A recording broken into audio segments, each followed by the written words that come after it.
Começa agora um programa que traz tudo sobre o livro mais lido em todos os tempos. Apresentamos O Som do Livro.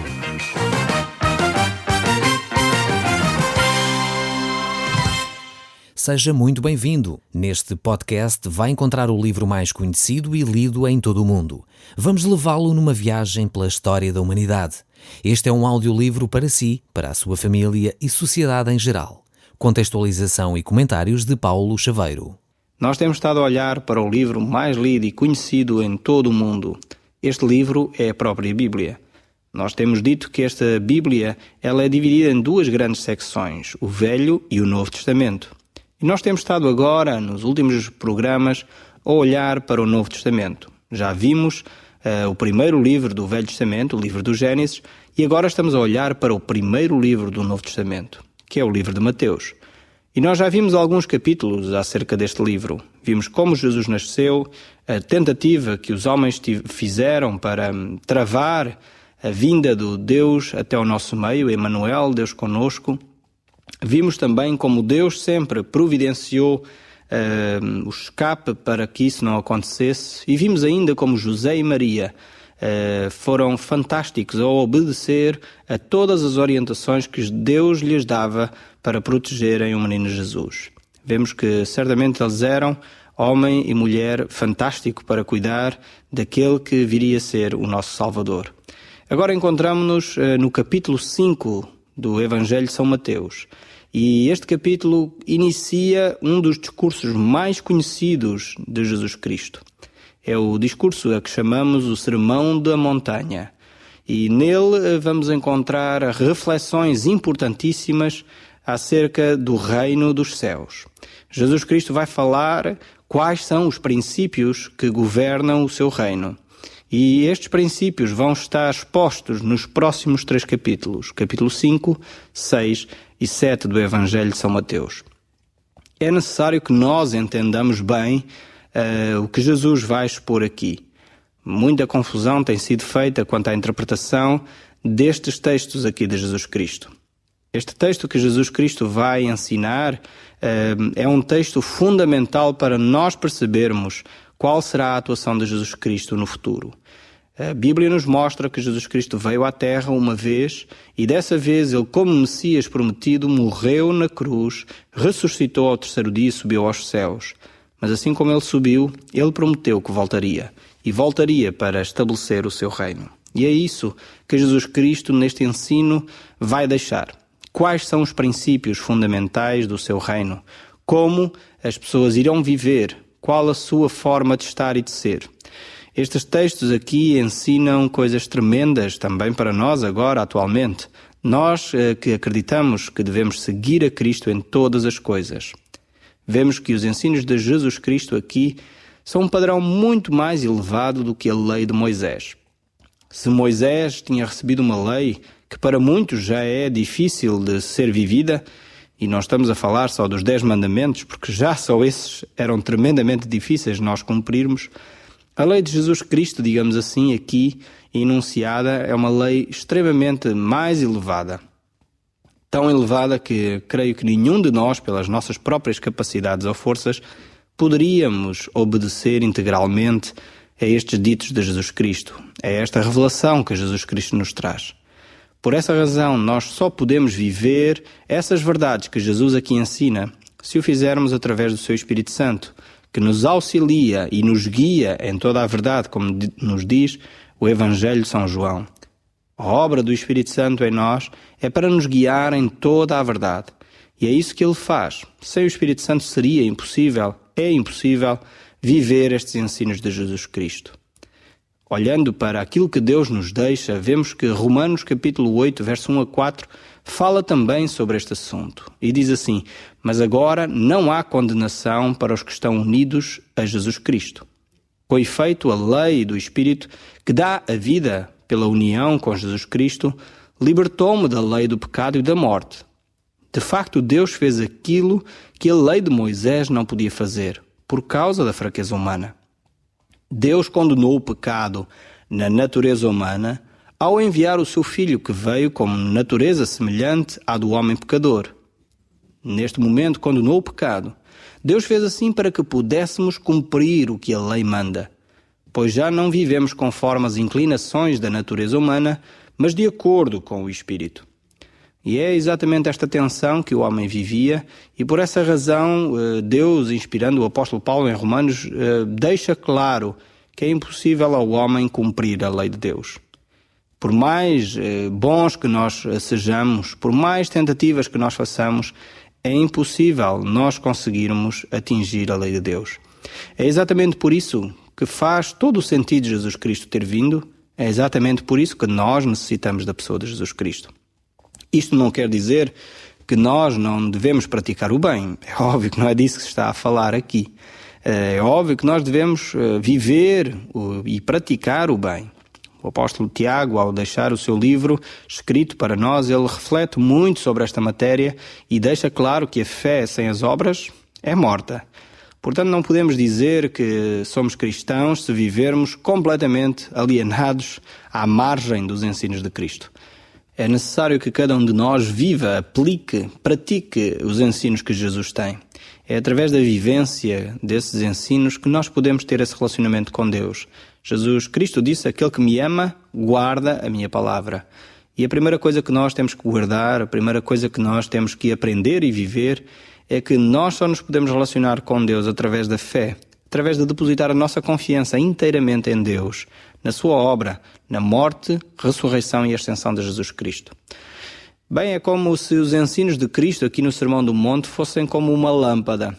E uma lâmpada sabemos que só funciona se tiver energia. Ou seja, quando nós ligamos uma lâmpada, se não houver corrente elétrica, ela não vai servir para nada. Portanto, podemos ter a lâmpada, ter os princípios, mas se não tivermos o poder para os viver, então de nada nos serve. Assim é este Sermão do Monte. Cristo vai deixar aqui a sua orientação para a nossa vida.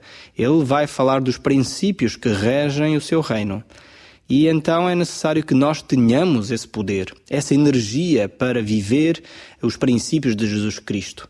E esse poder vem através da pessoa do Espírito Santo. É Ele, essa terceira pessoa da Trindade, que nos capacita, que nos orienta a viver os princípios que Deus nos deixa na sua palavra. Talvez alguns ao ouvir isto dizem, bem, mas eu nunca matei, eu nunca roubei assim muita coisa, portanto eu nunca adulterei, talvez. Mas nós vamos, talvez, passo a passo, olhando para estes ensinos de Jesus Cristo, ver o que é que para Jesus Cristo significa matar, ver o que é que para Jesus Cristo significa adulterar e roubar. Nós iremos olhar para esse texto, vendo qual é o padrão de Jesus Cristo. Jesus deixa, de facto, muitas considerações importantes para o nosso dia-a-dia. E Jesus Cristo, neste Sermão do Monte, começa de uma forma muito interessante. Ele, no entanto, não se esgota na primeira secção dos ensinos de Jesus Cristo. Vamos encontrar neste Sermão do Monte vários ensinamentos. O primeiro é que temos uma conduta como cidadãos do céu em relação a nós próprios. Vamos olhar para esses princípios a que chamamos bem-aventuranças. Depois, um segundo comportamento dos cidadãos do reino dos céus em relação à lei de Deus. Vamos ver como também, em terceiro lugar, o nosso comportamento como reino de Deus em relação ao próprio Deus. Um quarto aspecto deste Sermão do Monte, Jesus nos ensina o comportamento do cidadão do reino dos céus em relação aos outros. E nós, por último, iremos ainda ver neste mesmo sermão o relacionamento e a conduta do homem em relação a si mesmo e em relação à lei de Deus. Temos vários aspectos a considerar neste assunto aqui, neste texto fantástico que muitos conhecem. Como disse, é talvez um dos ensinos de Jesus Cristo mais conhecidos em todo o mundo. E este primeiro versículo começa desta forma no capítulo 5. Vendo Jesus as multidões, subiu ao monte, e como se assentassem, aproximaram-se os seus discípulos. A primeira consideração que é necessário ter aqui é que este Sermão do Monte é, em primeiro lugar, dirigido aos discípulos de Jesus Cristo. Está a multidão ali perto, Jesus vê estas multidões, está com a multidão, mas os discípulos de Jesus se aproximam de Jesus Cristo, ficam perto de Jesus Cristo e eles vão escutar os ensinamentos de Jesus Cristo. Este é o primeiro aspecto que é importante olhar para este sermão. Jesus está a dirigir em primeiro lugar os ensinos que ele vai proferir a seguir aos seus seguidores, aos seus discípulos. É impossível viver estes conceitos que Jesus vai ensinar a seguir se já não formos discípulos de Jesus. Podemos fazer parte talvez da multidão, mas eu quero dizer aqui pela Bíblia que Jesus está a dirigir em primeiro lugar este ensinamento àqueles que já seguem Jesus. Se você não segue Jesus, pode considerar estes ensinamentos bonitos, mas não terão aplicação na sua vida. Só terão aplicação na sua vida se você já fizer parte daqueles que seguem a Jesus Cristo. Jesus Cristo aproxima de si aqueles que já são seus discípulos e é eles que ele vai passar a ensinar em primeiro lugar. Jesus vai mostrar a estes seus discípulos quais são os princípios, como se rege o seu reino. Temos que ter isto em consideração quando olhamos para o Evangelho de Mateus e para estas bem-aventuranças que Jesus vai proferir a seguir. Nós sabemos que o Evangelho de Mateus tem um fim. Lembra-se ainda de qual é o fim deste texto que foi escrito, o Evangelho de São Mateus? Está recordado qual o propósito principal pelo qual Mateus foi escrito? Exatamente, ele foi escrito para mostrar a chegada do Messias prometido, do Rei dos Judeus, que está no seu meio. Ele é dirigido à nação de Israel em primeiro lugar. Por essa razão, Jesus agora vai falar àqueles que são os seus seguidores, àqueles que já têm um compromisso sério com ele. Por isso ele chama estes seus discípulos, eles aproximam-se de Jesus e no meio daquela multidão é como se estivesse a imaginar aquele sermão, Jesus sentado num sítio mais elevado, os seus 12 discípulos ali à volta dele e depois mais embaixo a multidão provavelmente a escutar também os ensinos de Jesus. Mas os discípulos estavam bem conscientes que o primeiro alvo, o primeiro propósito de Jesus ao falar deste sermão era para eles como seus discípulos. E Jesus começa a dizer: bem-aventurado os humildes de espírito, porque deles é o reino dos céus. Muitos gostam de ouvir estas bem-aventuranças, gostam de ouvir aquilo que Jesus diz aqui neste texto, mas não gostam assim tanto quando nós chegarmos a ler o capítulo 6 e 7 deste mesmo sermão. Jesus vai falar de uma forma muito frontal, muito transparente. Ele vai falar ao homem que ele é feliz se ele for humilde de espírito, se ele for aberto a receber a orientação de Deus. Ninguém pode ser humilde de espírito a não ser através da experiência pessoal com Jesus Cristo. O espírito do homem é por natureza um espírito orgulhoso. Dificilmente nós conseguimos viver em humildade. Alguém disse que só nós descobrimos que somos verdadeiramente humildes quando alguém nos tratar como tal, quando alguém nos tratar como servos e nós não nos sentirmos ofendidos com isso. A humildade é alguma coisa que, quando nós nos orgulhamos de ter, perdemos-la. Então é dificílimo termos humildade. Isto só é possível através daquele que é manso e humilde de coração, que é o próprio Jesus Cristo. É Ele, através do Espírito Santo, que pode fazer isso acontecer na nossa vida. Bem-aventurados os humildes de espírito. Bem-aventurados aqueles que se sabem submeter às autoridades. Bem-aventurados aqueles que de alguma forma conseguem viver sem grandes murmurações, sem andar constantemente a pensar de si mais do que convém. Bem-aventurados aqueles que conseguem viver dessa forma, porque deles, de facto, é o reino dos céus. O verso 4 continua e Jesus diz: bem-aventurado ou feliz. Esta expressão bem-aventurado significa feliz. Talvez tenha uma outra tradução da Bíblia, como nós usámos ainda há pouco para citar Romanos, usámos a tradução em linguagem corrente e agora estamos a usar uma outra tradução, a tradução mais habitual que temos usado neste programa, que é a Revista Atualizada. Mas se tiver outra tradução, é possível que em vez de bem-aventurados apareça a palavra feliz. E parece que este texto aqui é quase incongruente, é quase contraditório. Felizes os que choram. Fica assim um pouco descabido. Como é que é possível alguém ser feliz e ser feliz aqueles que choram? Jesus explica o porquê. Bem-aventurado ou felizes os que choram, porque serão consolados. É necessário pensarmos bem o que é que Jesus está aqui a querer dizer. Jesus não está a falar daqueles que se lamentam de tudo, que estão constantemente a choramingar da sua vida, estão constantemente a reclamar da sua vida, que tudo vai mal na sua vida, estão sempre insatisfeitos. Não é disto que Jesus está aqui a falar. É preciso que fique bem claro. Jesus não está a falar daqueles que passam a vida a se lamentar de tudo e de todos, que são quase sempre umas vítimas em todas as circunstâncias. Não é disto que Jesus está a falar. Jesus está a falar daqueles que, ao olhar para a miséria dos outros, que ao olhar para a sua própria miséria como pecadores, que ao olhar para a injustiça social em que muitos se encontram, choram por essas situações. Será que você está a chorar, consegue chorar pela miséria humana que nos rodeia? Pela exploração que nós muitas vezes vemos das máfias, exploração sexual de outros seres humanos, exploração de crianças, do trabalho infantil, será que isso nos faz chorar? Jesus está a dizer, bem-aventurados os que choram. Bem-aventurados os que choram, porque eles serão consolados. Infelizmente, muitas vezes nós olhamos para a miséria que nos rodeia e o nosso coração já está tão duro que já não conseguimos ficar tristes com a miséria dos outros. Muitas vezes olhamos para a guerra que entra pela nossa televisão quando estamos no jantar e isso já não move o nosso coração. Já estamos tão insensíveis a essa situação, já não conseguimos nos comover com uma situação dessas. Jesus está a dizer, feliz os que choram, porque eles serão consolados, porque eles irão ver um dia toda essa injustiça terminar. Porque eles irão ver o próprio Jesus estabelecer a justiça na terra. Eu gostaria de deixar este desafio e eu creio que se calhar você, como eu, muitas vezes passamos ao lado das situações e nem reparamos naqueles que necessitam da nossa mão, do nosso apoio, do nosso carinho. Estenda a sua mão àqueles que estão necessitados. A Bíblia nos diz para nós chorarmos com os que choram e rir com aqueles que riem, se alegrar com os que se alegram. Tente olhar para as pessoas que o rodeiam e estar de alguma forma identificados com a sua necessidade. Bem-aventurados, felizes, aqueles que ainda choram.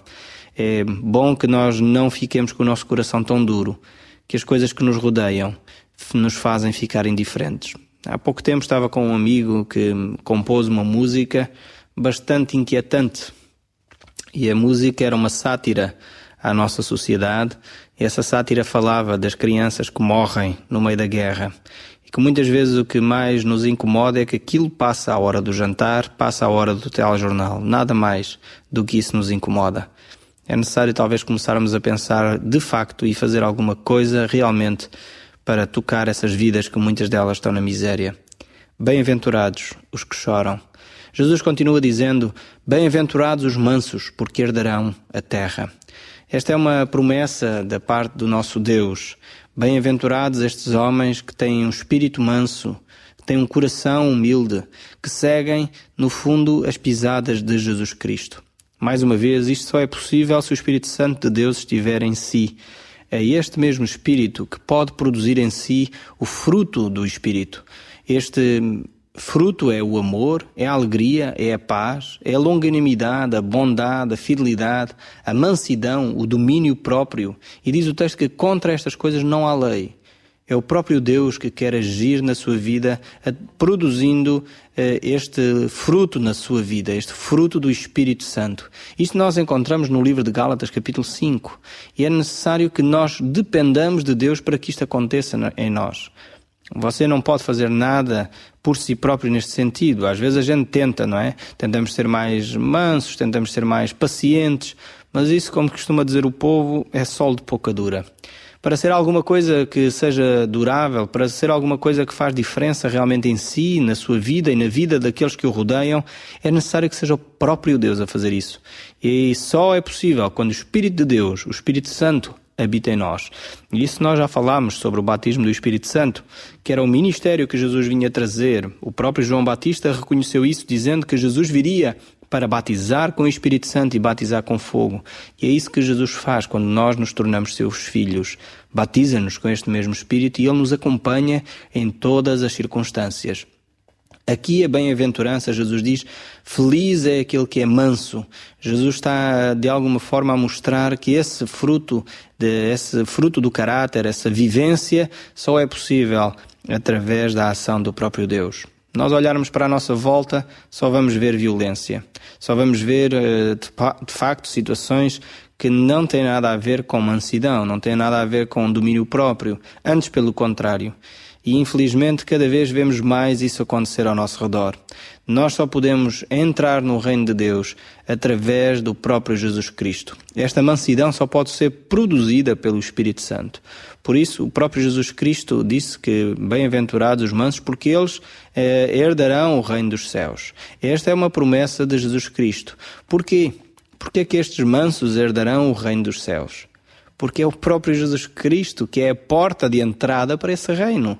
João capítulo 10, verso 9 diz exatamente isso. Eu sou a porta, diz Jesus. Se alguém entrar por mim, será salvo. E esta é a promessa de Jesus Cristo. Jesus Cristo está a dizer aqui neste Sermão do Monte quais são os princípios do seu reino. Quais são os valores do seu reino? Nós temos lembrado que Mateus, o Evangelho de São Mateus, apresenta a pessoa de Jesus Cristo como o rei que viria para estabelecer o seu reino aqui na terra. Mateus está a mostrar quem na realidade é Jesus Cristo, que Ele é este Senhor dos Senhores, este Rei dos Reis que vem para governar.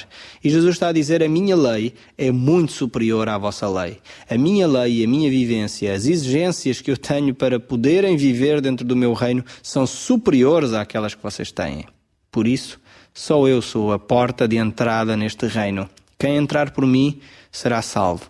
E este é o convite que Jesus lhe deixa hoje.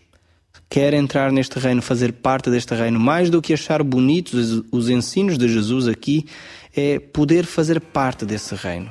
O Som do Livro, uma produção da Rádio Transmundial de Portugal.